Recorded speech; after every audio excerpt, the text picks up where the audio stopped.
नमस्कार दोस्तों, स्वागत है आप सभी का आपके अपने चैनल सनातनी दुनिया में। आज बात करेंगे अपरा एकादशी की, जो कि 2026 में 13 मई दिन बुधवार को पड़ रही है।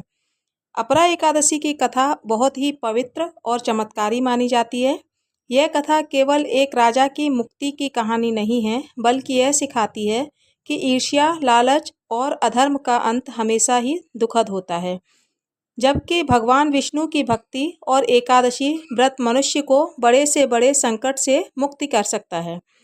बहुत समय पहले की बात है, प्राचीन भारत में महिष्मती नाम की एक सुंदर और समृद्ध नगरी थी।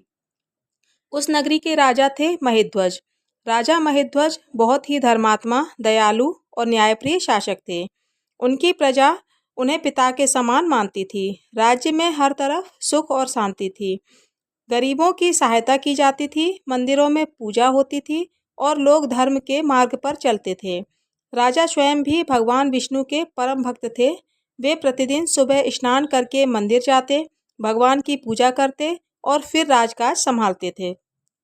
लेकिन राजा का छोटा भाई वज्रध्वज बिल्कुल ही विपरीत स्वभाव का था।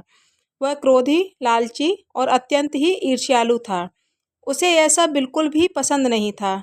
प्रजा राजा महिध्वज की इतनी प्रशंसा करे, उसके मन में हमेशा यही विचार आता था कि राज्य का असली अधिकार उसी को मिलना चाहिए था।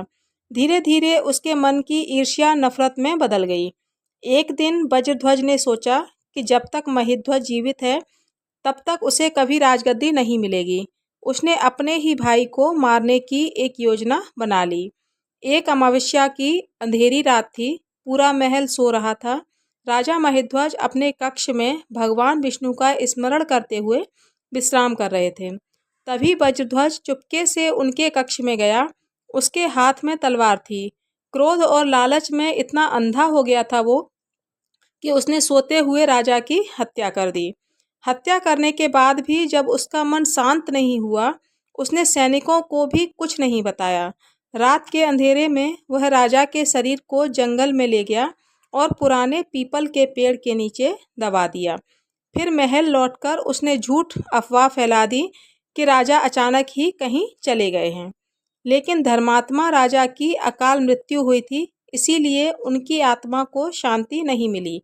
राजा महिध्वज की आत्मा प्रेत बनकर उसी जंगल में भटकने लगी। दिन रात वे अत्यंत कष्ट सहते, कभी वे रोते, कभी सहायता के लिए पुकारते। उनकी आत्मा को न भोजन मिलता था, न ही उन्हें विश्राम। जंगल से गुजरने वाले लोग भी डर जाते थे, क्योंकि वहाँ अजीब अजीब आवाज़ें सुनाई देती थीं। समय बीतता गया। एक दिन महान तपस्वी धौम्य ऋषि उस जंगल से होकर गुजर रहे थे। उनके तेज से पूरा वातावरण पवित्र हो गया।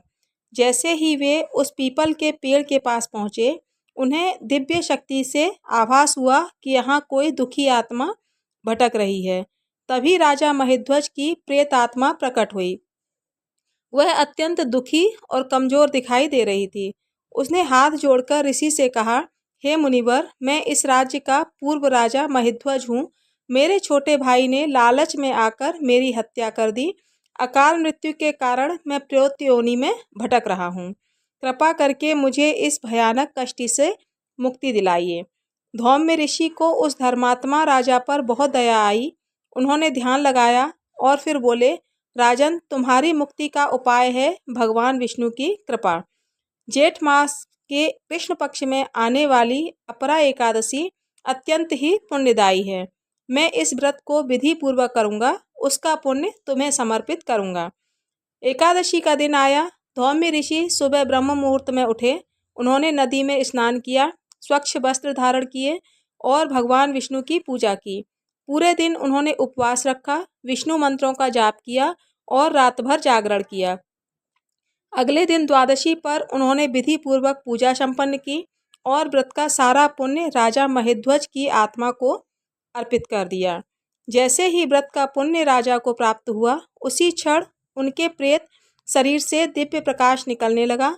उनका कष्ट समाप्त हो गया और उन्हें दिव्य शरीर प्राप्त हुआ। आकाश से देवताओं ने पुष्प वर्षा की। भगवान विष्णु के दूत वहां आए और राजा महिध्वज को विष्णु लोक ले गए। राजा ने जाते जाते धौम्य ऋषि को प्रणाम किया और कहा, हे मुनिवर, आपने मुझे अनंत कष्टों से मुक्त कर दिया है। अपरा एकादशी का व्रत सचमुच ही महान है। तभी से यह मान्यता है कि अपरा एकादशी का व्रत करने से मनुष्य के बड़े से बड़े पाप नष्ट हो जाते हैं। इस व्रत का फल गंगा स्नान, दान, यज्ञ और तीर्थ यात्रा से भी अधिक बताया गया है। जो भी व्यक्ति श्रद्धा और भक्ति से इस व्रत को करता है, उसके जीवन के दुख दूर हो जाते हैं और अंत में उसे मोक्ष की प्राप्ति होती है। दोस्तों, अगर व्रत नहीं भी कर सकते हैं तो भी इस कथा को अगर आप सुनते हैं तो भी आपको पुण्य फल का प्राप्त होगी। तो फिर वीडियो आपको कैसी लगी, उसके लिए वीडियो को लाइक ज़रूर करें। कमेंट में बताएं कि आपको और किस टॉपिक पर वीडियो चाहिए। कमेंट में जय श्री हरि विष्णु लिखना न भूलें।